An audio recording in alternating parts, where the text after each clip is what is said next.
Welcome to Quick Shots, a short format traditional archery podcast, where we introduce you to some of the world's most influential traditional archers, and occasionally, some random dudes.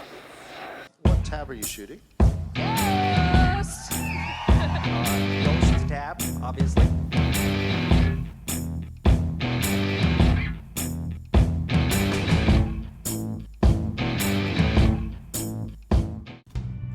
Check out CD Archery, performance ILF risers for hunters to world champions. cdarchery.com. Made right here in the United States of America. Don't forget to check out our sponsor, archerypass.com, for all your traditional archery needs.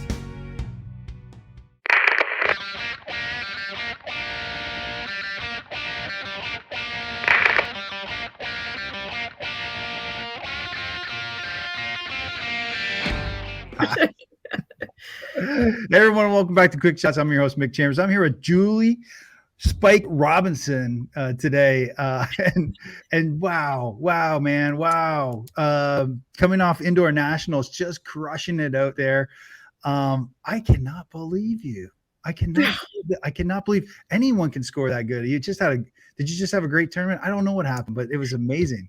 Welcome to the show. It was painful. It was, thanks for having me on. It's a great pleasure. And, I've been checking out some of your podcasts and stuff, and I'm going, oh, that's really cool. It's like, I didn't, I'm thinking I'm just a little minion here. It's like, you are not. You are like a superstar. You're a rock star when it comes to. Rock star performances all over the place. And I think that you think you're less known than what you are known because I think I'm less known. People hear about me, but do they know about me or hear about me? Yeah, we're going to find out about you today. I'm going to dig into those corners. I'm going to drag up all those skeletons in your closet today. I'm known as a hard-hitting interviewer. I'm going to tell you, Julie. You don't have a choice here. So bring it on. And if I don't like it, I'm going to say. Pass. No, we agreed. The safe word is pass today. So pass. Well, we want to get to know you. So we're going to talk about your, dive right into that. I want to hear you brag a little bit about all the great stuff that you've done. And just, you can start from the past and work your way up or recent and work your way back. Up to you. But I want to hear brag about it. I'm going to pull it out of you. When I got into archery and first thing people say, oh, are you a hunter? And I'm going, no. Well, what got you into archery? And it's like, okay, so I work in the water utility industry, and I've been in this business now for 40 years this year, which is like, I can't believe it. Somebody hit me. But anyways, so I was working out of country, and I came back in the country, and back in 2000 when the Olympics came on, and every time I see the Olympics and I'm going and just watching the parade of athletes, it was just I just wanted to participate in that because you have all the athletes come together, and I thought it was just cool. Even if you don't do well in your sport, I said, but just participating and the whole world gets to see you, it was just phenomenal. So I thought, you know what? I've always been average in all the sports that I compete in. Baseball, basketball, softball, you name it. I tried it. Tennis, but when after watching the opening ceremonies and stuff, and I'm going, you know what? I'm going to set a goal for myself. I'm at a point in my life where I have a full-time job, but I can be flexible. So I have to find a sport that I can practice on my own time. I have to pay for it myself. And so everything was all like me. I have to support myself to do this. And looking, when HTML, this is back in, 1999, 2000. And when websites were just starting, you didn't really hear the name website, but anyways, blah, blah. And I go off on tangents. So sometimes you got to reel me back in. I got you. Anyway, so first sport on the list of Summer Olympics, archery. And I'm going, well, I've done that in the past. My dad, was a bow hunter and he had some long bows and every time, through my years that, when there was Renaissance festivals or whatever, and I go in there, it's like, oh, let me try this. And I always hit the target, no practice, but just grip it and rip it. And it was like, I just had that, I guess, a natural gift for it. Mm. So I thought, well, I've got a little bit of experience with this. Let me give it a shot because it's an individual sport. I can do it on my own time, work out all the details and stuff. So I went down to the local archery club in Long Beach because that's where I was living at the time. Mm. And come to find out that they held the '84 Olympics there at the El Dorado Park. And I'm going, oh, well, I'm with history here. So this is going to be kind of cool. And I did the safety program. And then, and I said to the instructor, and I said, so if I was to try and make the Olympics, is this a reasonable goal to try and do this in 2004? And I had just started doing this in 2001. And she goes, you put your mind to it, you can do whatever you want. I'm going, well, alrighty then. So I said, but I need a little help. So we met up at an archery shop, High Tech in Anaheim at the time, and they set me up with, a little PSC 25-pound bow and arrows and everything. And next day I was down at the archery and plugging arrows away. And I'm thinking, I've got to try and reach 70 meters. So from there, it was like, that was my goal, was just trying to hit the target, be consistent. And my goal was, in order to compete at the Olympics and looking at everything else and all the equipment that they had, I'm going, oh, what is this? Like stabilizer, V-bars, all this stuff. I'm going, that's not what I remember archery. I remember just a stick bow. So times had changed. But anyways, so went down that road. And 2 years later, I did the circuit that they do for the US Archery, Okay. Texas, Arizona, New Jersey, the National Target Championships and stuff. And so I was like placing within the top 25. I'm going, well, that's reasonable. I've got the scores there. And That's Olympic recurve at the time? 3 years. Yeah. In 3 years' time, I kind of, oh my God. So I got my qualifying score. And I decided at that point, I'm going to go for it. I requested a leave of absence from my job, and they wouldn't grant it because they didn't want to pay for my insurance while I was gone. I'm going, Ah, well, now what do I do? So I thought, you know what? I'm never going to have this opportunity again. I'm going to go for it. So I resigned. I quit my job, sold my condo, moved to Ohio to train for the last 6 months, for the trials, just to try and make the Olympic team. And I'm thinking, well, if Gina Davis can do it in 3 years, I can do it in 3 years. I don't think people know that story. And I was training with one of the gals that shot with Gina Davis. So it's like, and her last name was Davis also. And it was like, kudos to Fuzzy if she ever sees this. But so I was training with her in Ohio and met another in the old guard, the PAA, Professional Archers Association, Steve Robinson. And so, he took me under his wing also. And so in the wintertime, we're shooting his garage in his basement just to, keep the muscles in tune. And then in the process of just before the Olympic trials, we're out doing a 900 round. And we're sitting in the rain, knee deep in water kind of thing. And they said, hey, the World Archery Field Championships are going to be in Croatia. I said, you want to go? I'm going, let's do this. I don't know what field archery is, but what the hell. So I went to the trials and finished in the top 3 in Olympic style recurve. And I'm going, well, if I don't make it, on the Olympic team, this is my consolation prize. So I thought, in 3 years' time, I made a world archery team. And I thought that, that was like kudos to myself. So there's that bragging, to make a world team in 3 years of just picking up a bow. And Unreal. I'm an old person when it comes to just starting off archery because I never did it as a kid, JOAD, junior, and up through high school. It's like I started at 37. Mm. So most Mhm. people have had years of experience to try and make an Olympic team or a world team. And I thought, I just practiced, and I'd watch other people. And so from there, every 2 years, I thought this is a vacation for me because it was all self-funded. And mind you, people out there that are listening, World Archery doesn't give a rat's butt about, oh, now they do with the bare bow recurve. But, it was all Olympic style recurve and compound is our World Archery events. And now just, finding out about, Longbow, where I Mm. can actually do 3D. And I'm going, that's my only outlet of a bow style to shoot traditional for me. I tried to trad recurve and it didn't work, but I love my longbow. So anyways, back and forth. So I did a lot of world archery tournaments. Like every 2 years, I was going to a world championship tournament. And then in 2008, um, I was in Wales and half the tournament got canceled because we got flooded out and everything. It was great fun, but it was really crazy.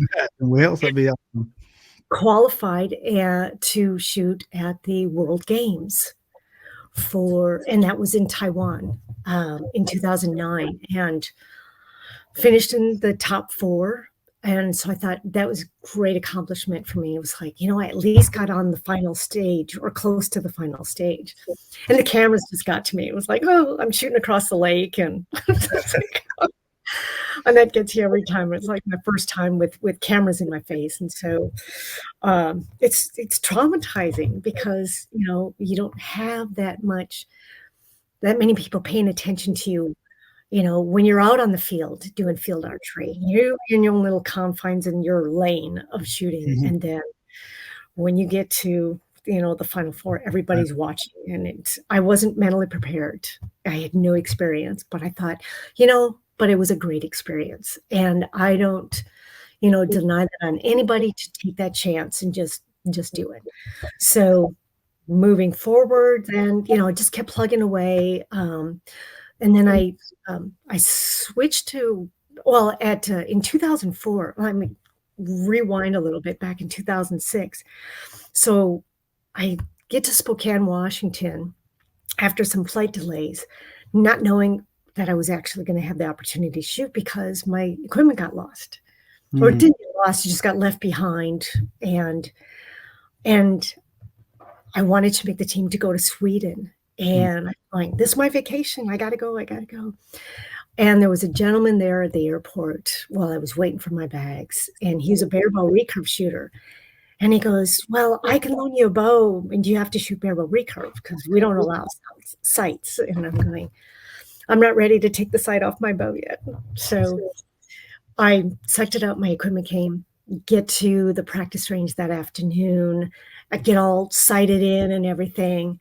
And then the next morning, I look at all the people that are registered. And I had shot with a bunch of the Olympic style recurve gals the last 2 years. And it's cutthroat. And, okay, there's some cheating involved. Did I say that? Some cheating involved. Oh, no, it was a pass-through. It was a pass-through. And I have to pay for this. This is my vacation.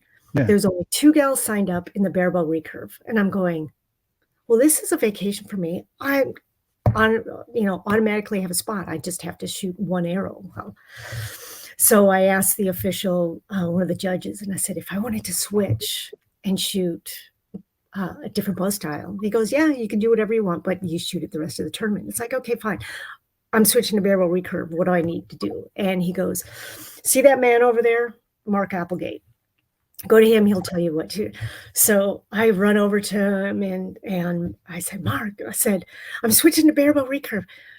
He goes, what do I do? And he goes, oh my God, you're crazy. it's like, I don't care. It's like, I'm going to Sweden. So help me. What do I got to do? And so he goes, well, you got to take this off your bow and this off your bow and this off your bow. And I'm going, okay, fine. So he's helping me get all this stuff off. And I go to another gal that was helping me because she couldn't make the team, but she was on the team when we went to Croatia 2 years ago. And she goes, oh my God, Julie, thank you so much. You're my team player. So, and I went to Ty Pelfrey and he gave me a 3-minute string walking lesson. And Nice. 2 minutes before the tournament started, I'm stripping everything off my bow. And I just go and I'm going, if I break some arrows, I lose some arrows. I'm going to Sweden because I'm in the top 3 because there's only 3 of us. So I took advantage of it, Yeah, of course. Why not? Why not? So that's how I got into barebow recurve. And I thought, because all the guys that when I was shooting down at Aranco down here in Chino Hills in Southern California, and I'd go down to the range, with my whole gear set up, and they invited me into their group, but they really didn't really want me shooting with them because I had all the bells and whistles, but I'm a girl and it makes them look good kind of thing is their thought process. Okay. Trad guys, they're trad guys. Trad dudes, yeah. They go, we got somebody pretty to shoot with, Yeah. Nice. And so he goes, well, when are you going to take that sight off your bow? I'm going, it'll come to me. And I'd see guys out there with their longbows and stuff. I'm going, it's someday I'm going to do it. And then, opportunity presented itself after shooting barebow recurve for 10 years. And then after I crashed and burned in Ireland, and I thought, I need to take a break.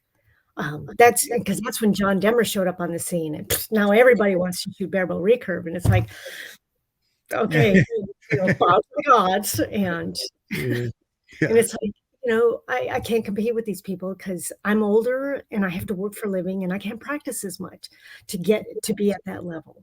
And this is my vacation to go on these trips because they're all self-funded. So I thought, it's what it is. So I made the choice and I thought, I think this is a good time to go explore the trad. And so I was at a World Indoor Championships in 2015 and or 2013 in Yankton. And I met this guy that had all these longbows. And I tried one of them and I bought one, but I wasn't ready to shoot a competition. So I play around with it. But then when that opportunity came in, and 2017 took a year off from archery, like completely. And then 2018, I'm going World Indoors. Okay, I got this Wes Wallace, I'll just go out there and just shoot it to see if I can do it. And no expectations, like zero expectations. I said, let me just score every arrow. That was my goal. Just score every arrow. I don't care if they're all ones. Just score every arrow. Just be on the target, because I had never done this before. And so I practiced up to it and had some friend make me some arrows to suit my bow and stuff. And then through time, it's like, okay, well, I set a new indoor record there in 2018. And then I'm going, okay, I'm hooked. And then so it just went from there. So I progressed. And then right after the Indoor Nationals, and I reached out to Jaco Wessel's Timber Point. I had met him in South Africa in 2011 for the IFA World Indoor Championships. And I saw his bows and I'm going, oh my God, they're so pretty. Oh, I want one of those. Yeah. But I want a 2-piece so I can travel. And I don't think he was making he hadn't perfected the 2-piece yet to his comfort level. Yeah. And so I says, well, when you're ready, when you've got it, I'll be ready. And so right after Nationals in 2018, then I called him up and said, okay, I'm ready. Hit me up. And so he made me a bow, and that's like it's like my right arm. I love, so I shoot Timber Point, Kraken SL. So yeah, what I like about it is, he told me to, some hand measurements. So it's custom grip to my hand, the way I want to hold it, the weight that I want to that comfort level of like having a bare bow recurve riser in my hand. Yeah, So yeah. I don't have to death grip it Mhm. or finger sling. And then I shoot. I love shooting woods. I tried shooting carbon arrows out of my Kraken, and it was like, oh my God, it was so noisy and just, it hurt. Bows, longbows, I don't know. There's hunters out there that, can shoot a carbon really well out of a longbow, but, my bow just kind of like, it's special. It says no woods or aluminum. So if I'm not, when I save my woods for, 2 weeks before tournament time, and I've come to learn to make my own arrows, which was What do you mean, like make them from scratch? Like make from scratch? I buy the shafts Okay. whole from Yeah. Wapiti, and I tell them it's like, look, I want 11:30 seconds, and I buy the feathers and the points, field points. So I shoot 125 grain points, and then my feathers, and then I heat treat them. I cut them to my size, spine test them, heat treat them, spine test them again, weigh them, sand them, weigh them again. It's a huge process. I mean, any wonderful person that makes wood arrows knows what it takes. I mean, and then you don't want to break them because you No. put so much effort into making these. And it's like, I want mine to be special. So let me see. So my first arrows that I made, and I get a little creative. I crest my own arrows, and I was hand cresting them. So I didn't have a cresting machine. I was rolling it on the table, trying to get every color. So from one arrow to the next, you'll notice that But does that make them illegal? quite even. Does it make it illegal to shoot those? No, because you know what? The feathers are the same, the notches are the same. They look the same. They're very close. Yeah. Okay. I'm not trying to call you out. I'm just saying. And nobody's ever called me out on it. I said, but because they look the same, it's like, this is wood. Wood is not perfect. Yeah. There's no perfect wood arrow out there, because right after you thought it was perfect and you shoot it 3 times, it. Yeah. I was looking up while you were talking. I was looking up the Timber Point Kraken. So can we talk a little bit about that? So that is World Archery legal. Yes, it is. Right. Yes, it is. And even though it's a two-piece, and they do allow two-piece longbows, mine has like not even a smidgen of Yako calls it black action wood.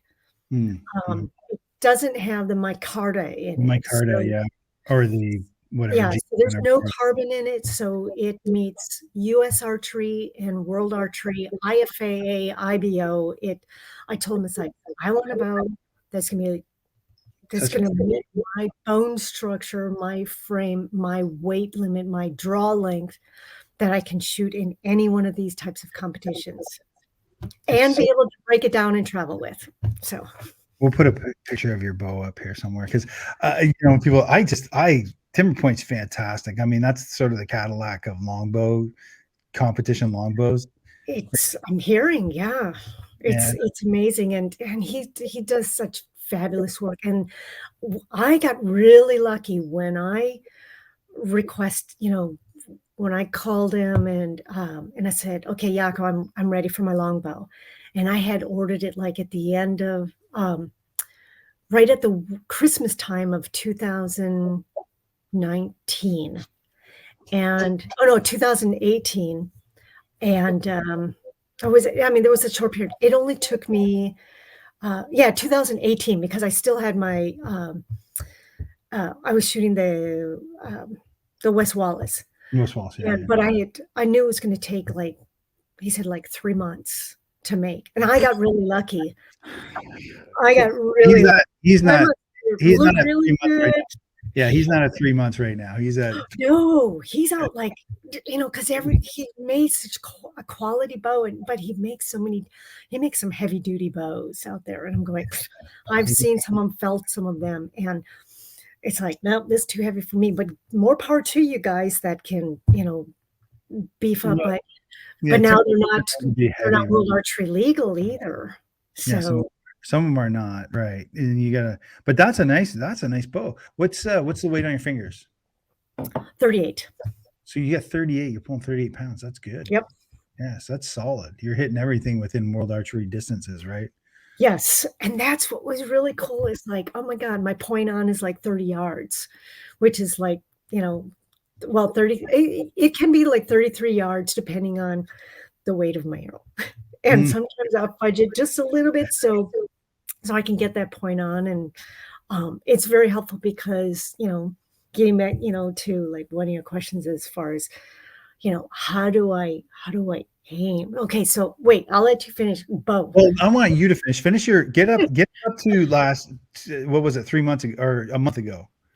So when I was shooting, so I did the national indoors, and my last venture of arrows, do I even have them here?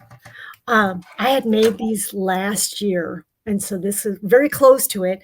And these suckers, I tried a different format, and I stay in them because I just liked a different color. Yeah.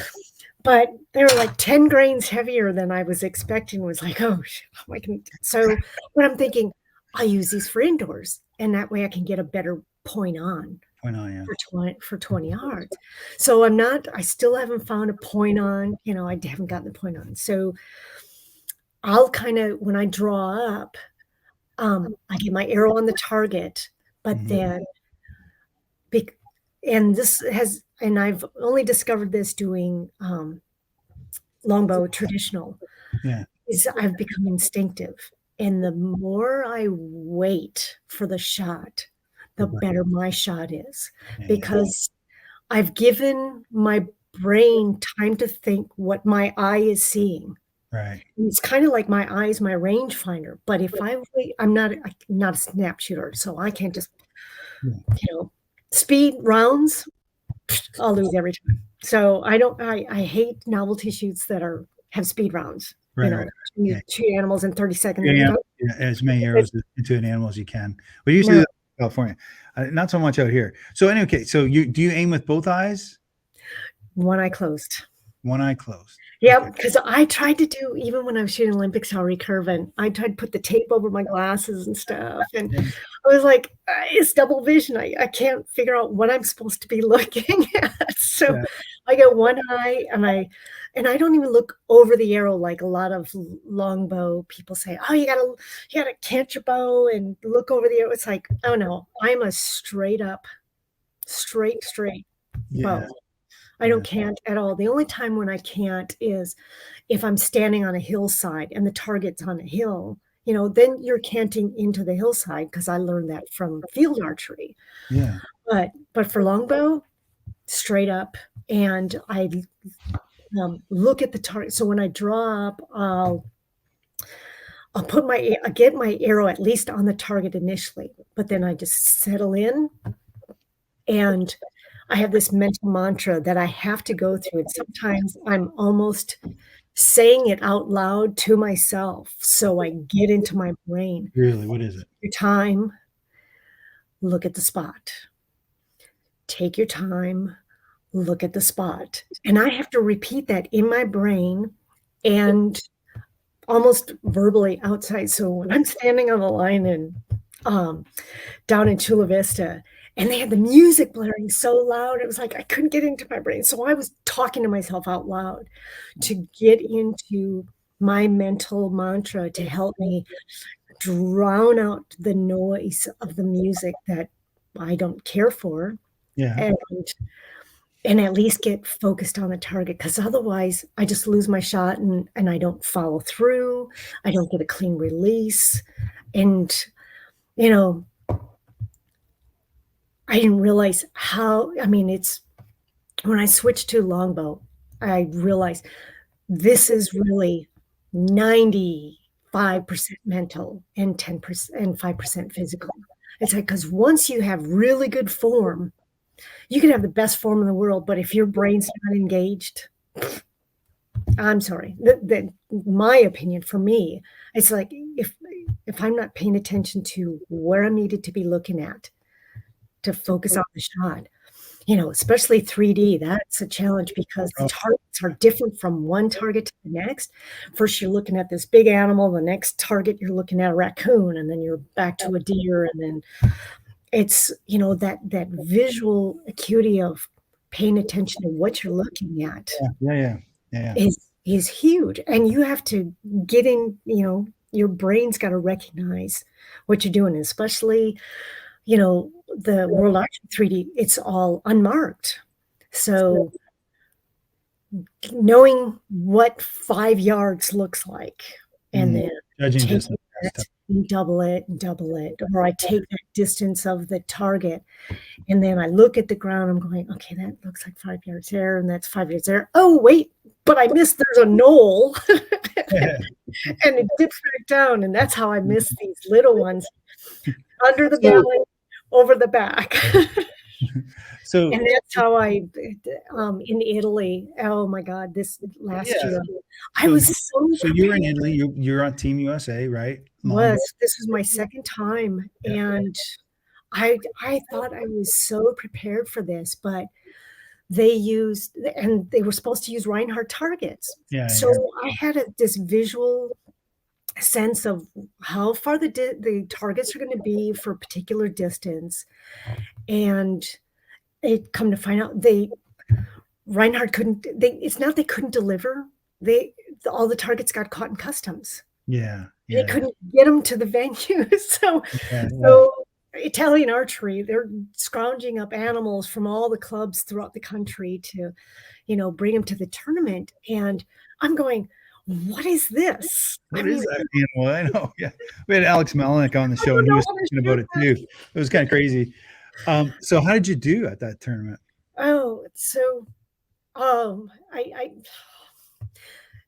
It was the most mentally challenging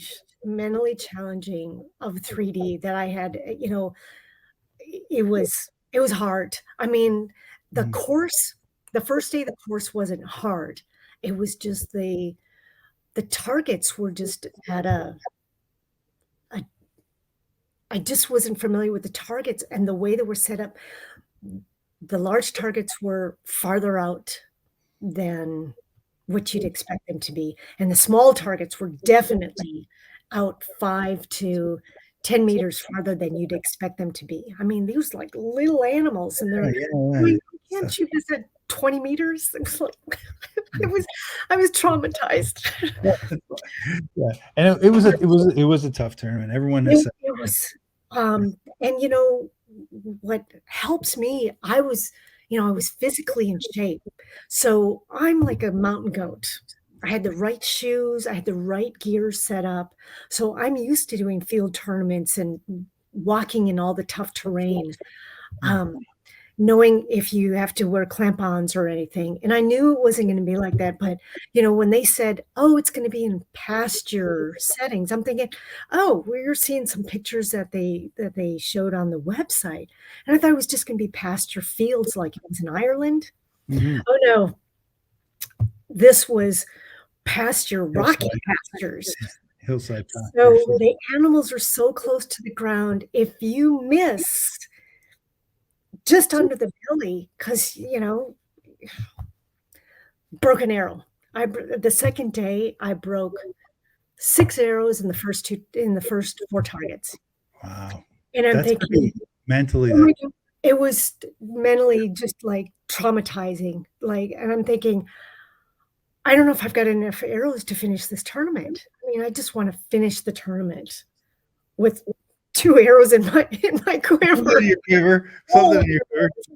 Not slivers of arrows. So okay, so we have heard a little bit. It was humbling. It was very humbling, and but it was. I heard from like all the archers. Everybody complained. And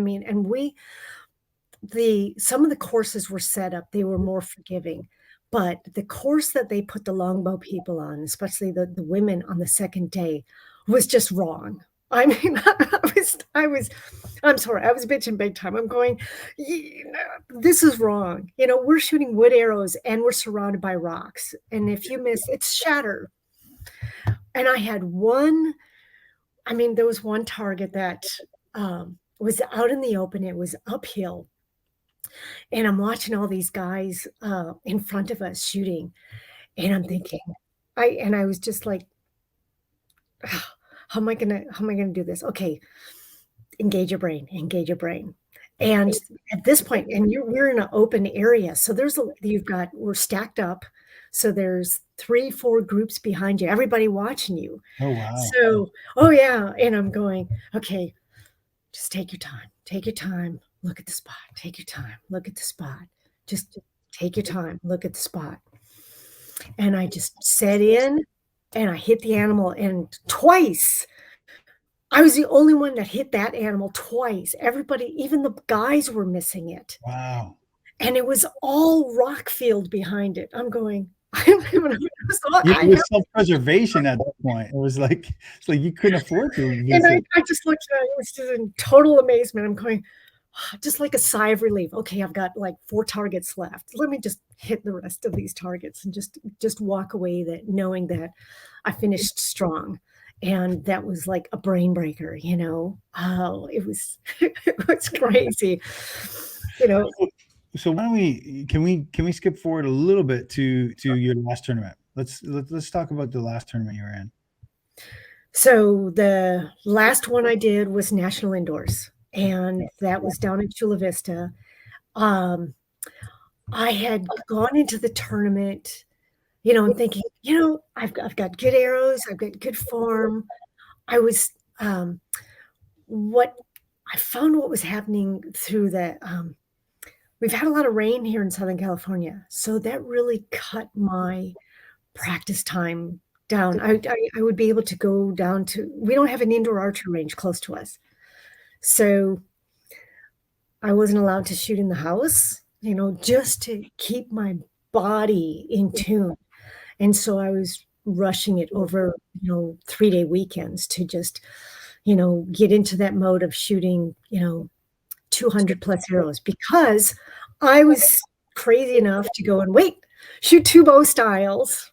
And I think I was the only one that did it this year across the United States, where normally there may be a handful of us that may do 2 bow styles. And it's not many, because the first time that I did it, anyways, so this tournament I shot my my longbow, and I just shot my longbow with woods for both the trad recurve category and the longbow category. Now, I could have shot aluminums for the trad recurve, but I thought, I just want to get my personal best score in the longbow. Yeah. Yeah. So my focus was on that. Yeah. And, and should I have cared a little bit better on, my practice rounds was my trad recurve, but I'm still shooting my longbow with wood arrows. And so that way it's just practice. So it's like extra warm up for me. Yeah. And shooting the first day, I'm going, and I missed last year's, I think there was a gal that shot, a year or 2 years ago, she shot a 1-day score of, what was it? Double score 454. And I thought, I got to be shooting 450s, which is, a minimum 225. So I'm thinking my average score, I have to shoot a minimum 23. Yeah, you got 23 per end. And per end. And I'm going, and that's huge for a longbow wood person, especially women longbow wood people, because we're not shooting 50-pound bows where the arrow's flying straight. I mean, it's still arcing to the target a little bit, because I'm only shooting 38 pounds. Yeah. But it just engaged the brain, and I just took it one arrow at a time. And I was struggling a little bit because I started getting some shoulder pain. Mm. And so I had to adjust my drawback to do this, like, and I've got to lift my arm up because I can't do it because tomorrow is surgery day. But I would kind of like have to do this and come all the way back. So now I'm back into my shoulder, into Yeah. my back tension. And then once I'm there, okay, my arm's okay. But it was the release that also would hurt because then it's kind of like a twing. Swing, yeah. The little rubber band is like snapping in your arm. So through time it overuse, I traumatized it, but I mean, I was still okay. First day, I missed it by, 1 point to at least tie the record. I thought, you know what? Okay, I'm doing good. It's like tomorrow's another day. I'll just, take it one air at a time and just do that mental focus. And I'm shooting with all these juniors, collegiate longbow shooters, and their arrows are just spraying all over the place. And I'm thinking to myself, Focus. I need to focus just on me and my arrows. I wore foam earplugs in my ears because between the music being so loud and another gal shooting next to me that was shooting a bare bow recurve, and her bow was banging so loud. It was just Really? bang, bang. It's like I'm like jumping every time she releases. So They are loud. They are. Some of them are really loud. but you think like archery it's a total mental sport. I said 95% mental. And if you can't get into that mental space and get in your brain, and with ADD, there's so many distractions. You really have to I mean, it was exhausting. I mean, I was so tired after shooting around, and I shot twice I shot Friday afternoon, and then so I got and I shot Friday afternoon that my trad recurve, so that was my warm up, and then I shot Saturday morning, and then I came back Saturday afternoon. I went to the movies, had some pho for lunch, and went to see the whale, and I just had to kind of take a mental break. Nothing like getting you in the mood of seeing Brendan Fraser, sad movie to get. But you know what? It was like, oh my God, the words just escaped. It was a hard movie to watch, but I'm in a lot. We'll talk about the movie afterwards. Get my brain. You were for day one. You shot like a 450, around 450 for 453. 453, and then day two, the next time you got up to the line. I don't remember what I shot the second day. All I knew was when we got finished shooting, and because I do my best I'll call the arrows. I'll be the first one to say, I'll call the arrows. And you let the kids go and score, write the scores down because they need to learn to do their math. Yeah. I know how to do math. These kids need to know their math. So I don't want to know what my score is. I just look at my arrows and going, okay, I got a good group. Okay, I had one little flyer here, settle back down. And that helps me to just focus on my shooting. And as long as I don't pay attention to the score, I don't know where I'm at. So I don't have to think, oh, I have to shoot an 8 or I have to shoot a 9. Yeah. And that's my ADD mental thing that I've got to do for myself, as long as I don't know what my score is, but I'm just looking at how my arrows are landing. Are they looking good to me? Yeah. And knowing that I've got a good release. Okay, yeah, I plucked that one and I know it went high. And I'll know it as soon as I let it go. It's like, oops. But mentally, it's like I'll also tell myself, let it go. That was just one arrow. Just come back and I'd shoot a 10 on the first arrow, and then I'd shoot like a 6 on the next one. I'm going, come on, Julie, engage your brain. And then I go, shoot an 8, and I'm going, okay, that's good. So I mean, I don't even know where once the tournament's over, I never look back on my score sheets. Never. I don't post them because it's Really? like, no, I do my best to not post them on the internet. It's like, I just know that the end score, if I reached my goal, and all because I'm thinking from last year, I shot an 852, and I had progressed, from the first time I shot longbow, I shot an 806.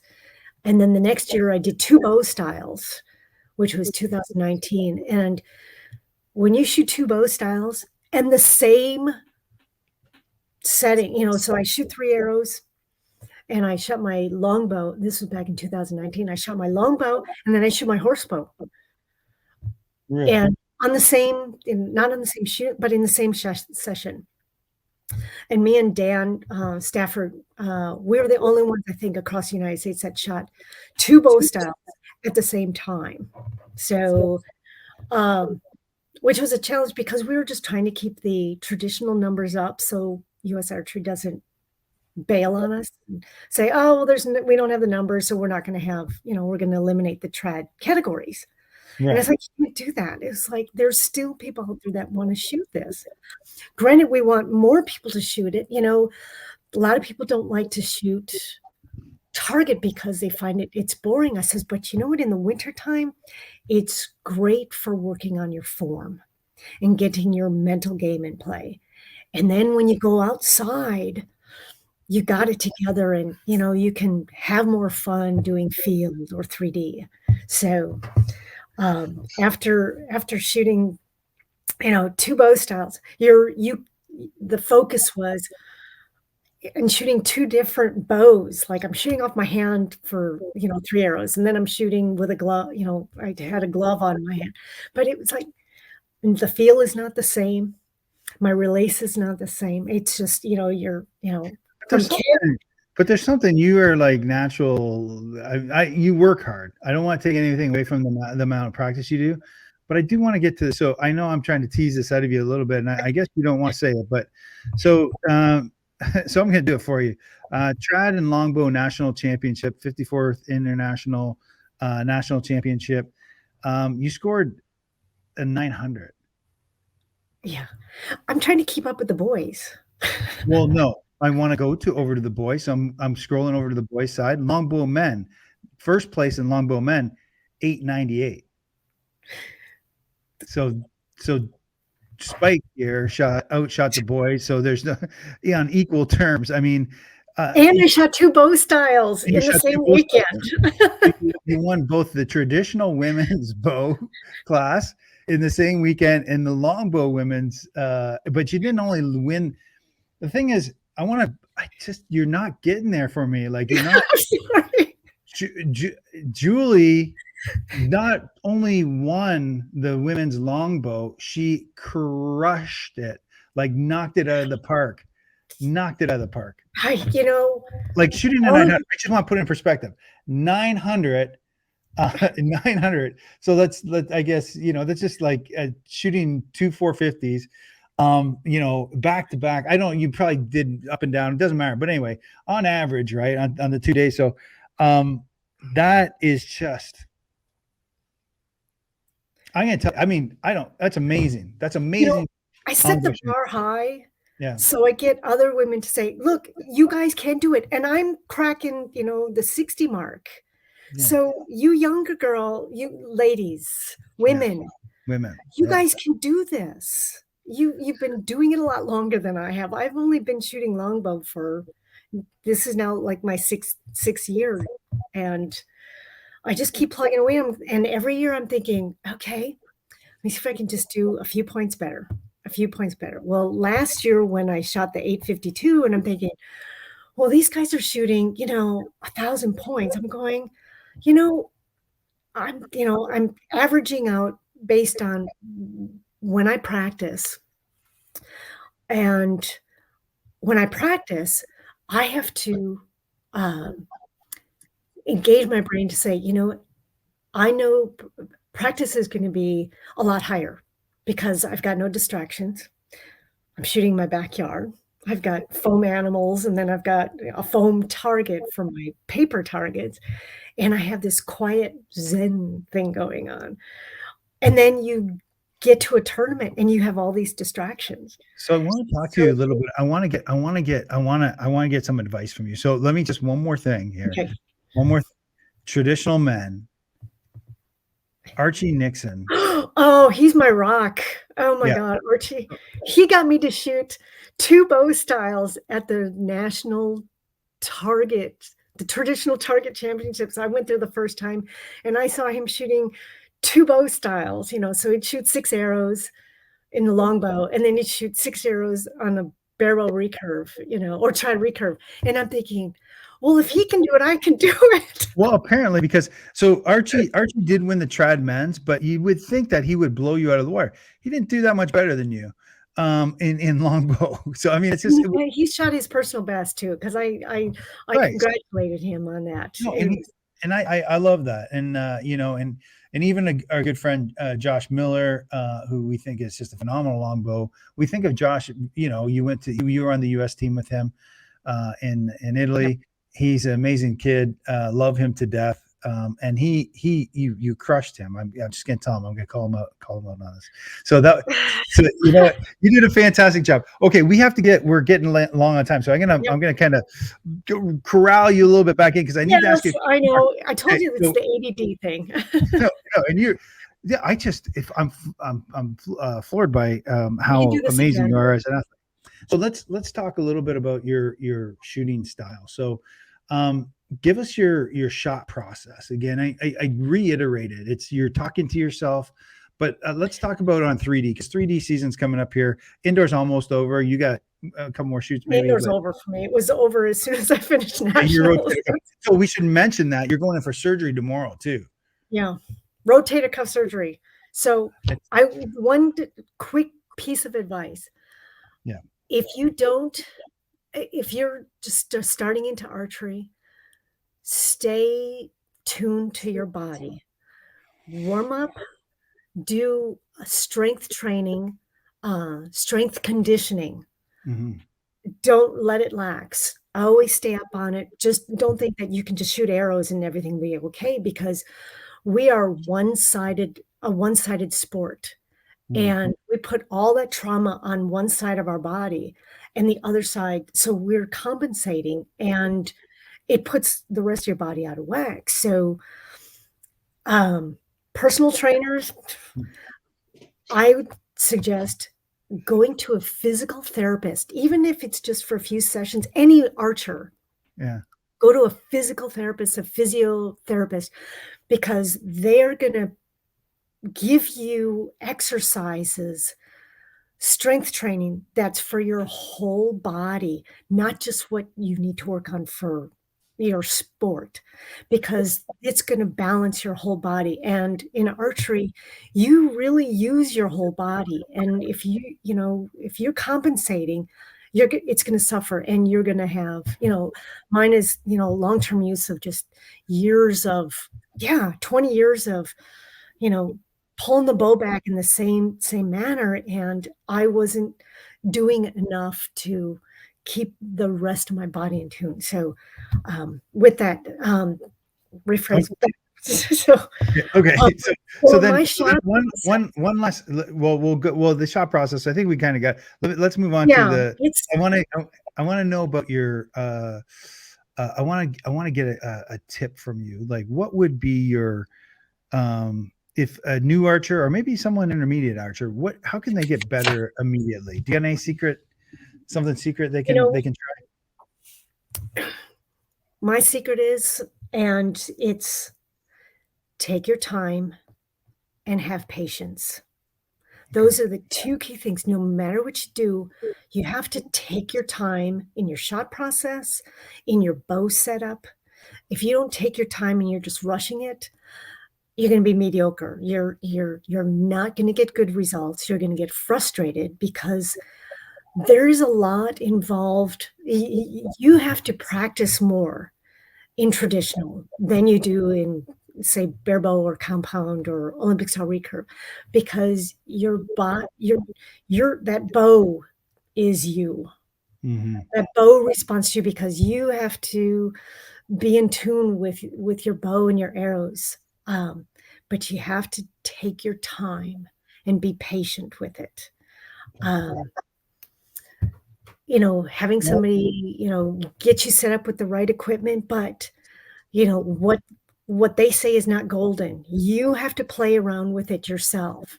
You have to find out what works for you because everybody's body and the way they shoot, the way they release the string, the where they anchor is huge. I mean, it's like where I anchor, I actually put my finger up to the corner of my mouth. My second anchor, actually, someone says is my primary anchor, but I found it's my second anchor. I have my thumb of my knuckle and I hook it into the back of my neck. And it was kind of like my checkpoint. So once I'm there, I can't go forward. I can only force myself to go backwards and follow through my shot. So it's just consistency of taking your time and being patient with your process of how you do everything from your setup of your equipment to your setup in your shot process. Take time and take your time. Take your time. That's great advice. Hey, if people want to get a hold of you, they want to talk to you, they want to follow you on social media, what can they do? So Facebook, if you search for Julie Spike Robinson. Otherwise, if you just type in Julie Robinson, there's a lot of them out there. You know, and then otherwise, Archer Girl, which is ARCHER, 4 R's. Girl. Archer Girl, ARCHRGRRRL@gmail.com. Nice. All right. Well, thanks very much for being with us today. Thanks for sharing your stories with us. I mean, absolutely. And if you want to hear, more of the telltales of World Archery and IFAA and NFAA and in every facet, because here's the thing.